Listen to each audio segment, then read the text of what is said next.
qu'on peut rajouter comme canal, comme outil, qui vont faciliter la relation en ligne. Je vais vous prendre un exemple tout simple. Aujourd'hui, bon, je pense qui n'a pas un compte Facebook? On va faire simple. Bon, tout le monde a un compte Facebook, tout le monde utilise Messenger pour chatter un petit peu, bon, ou Skype ou autre. Ouais. Bon, sans parler d'investissement, vous ouvrez un compte Facebook au nom de votre entreprise, au nom de votre boutique Web2Print, et vous activez la fonction chat en ligne. Ça coûte 0.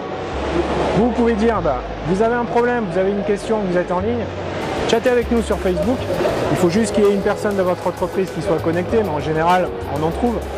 Et là, d'un coup, votre service clientèle, il prend une nouvelle dimension.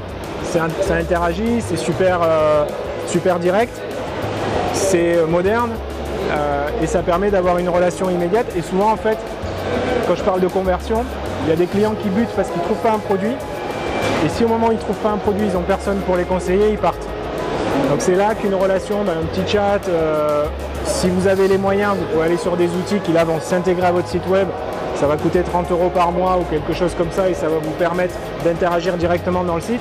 Si par contre vous êtes au lancement et que vous ne voulez pas trop investir, pensez à Skype, pensez à Facebook, à ces choses-là qui proposent tout un tas d'outils gratuits, et en plus qui sont ceux qu'utilisent vos consommateurs dans leur vie personnelle.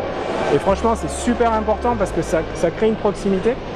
Et en fait, aujourd'hui, je vais vous parler de nos clients, donc vous êtes peut-être, ou je l'espère, tous. Mais en fait, on a plein de typologies différentes. On a des gens ils ont un problème, ils vont décrocher le téléphone et ils veulent parler à quelqu'un. Il y a d'autres personnes, et c'est plutôt jeune génération, ils ont presque peur du téléphone. Par contre, ils vont vous pourrir sur Twitter, ou ils ont un problème, ils vont vous insulter sur Facebook.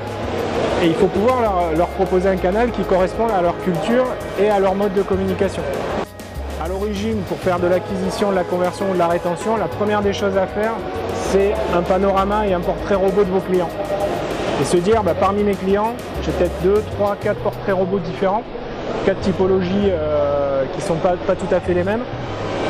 Et l'idée du portrait robot dans lequel on dit quel est l'âge moyen, est-ce que ce sont plutôt des gens de la pub, des gens de la finance, est-ce que ce sont des acheteurs, ces gens-là, quel est leur type de lecture, voilà, juste réfléchir un petit peu à ça et essayer de comprendre qui ils sont.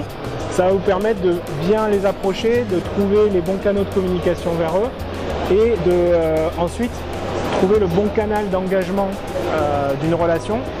Parce que si vous avez majoritairement une clientèle qui est composée de personnes de 18 à 25 ans, voilà, c'est pas votre numéro de téléphone qu'il faut mettre en tête, ça va être votre compte Facebook, votre compte Skype, voire même de la vidéo en direct, parce que c'est leur mode de communication naturel.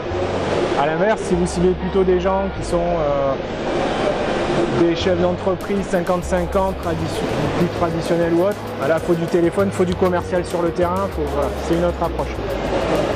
Donc, en gros, pour résumer, l'acquisition de trafic et le développement du trafic sur un site internet, il y a le web marketing, oui, mais pas que. Il faut vraiment toujours raisonner en se disant, en connaissant tous les canaux qu'on a à disposition, et après en disant je choisis celui-là, pas celui-là, j'active un tel et un tel. Et moi, le conseil que je vous donne, c'est de jamais mettre tous vos œufs dans le même panier. Ouais. Plus difficile, c'est un truc de spécialiste quand même. Je connais beaucoup d'entreprises, pas que dans l'imprimerie, mais qui ont construit leur business model sur Google. Chaque année, elles se disent, je prends 20% de mon chiffre d'affaires, je le mets sur Google, ça m'attire du trafic, je m'occupe de rien, mon marketing est fait. Et là, le souci que vous avez là-dessus, c'est que c'est hyper fragile. Ça marche au début, mais en fait, votre entreprise va se développer. Ces 10-15% là, ils vont commencer à représenter des sommes faramineuses.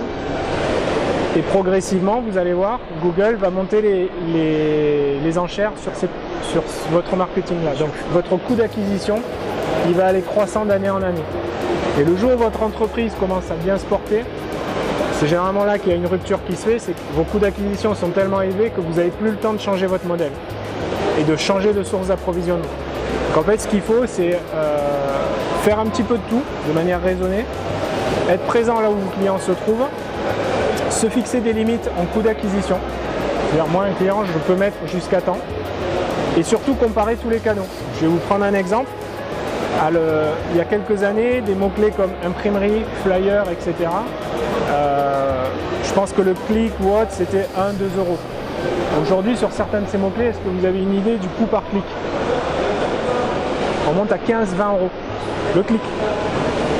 Ben, moi, je peux vous dire, je préfère pour ce prix-là faire une brochure personnalisée et l'envoyer par la poste à un contact et à un prospect.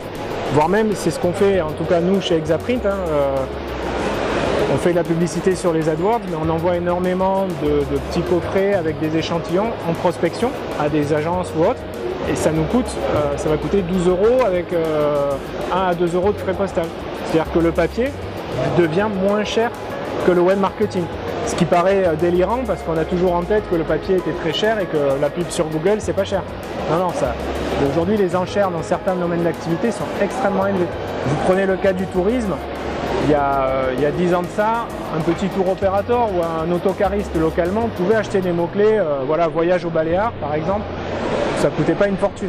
Aujourd'hui, c'est des mots-clés, il vaut mieux qu'il achète des affiches dans sa ville et qu'il en mette partout, ça lui coûtera moins cher.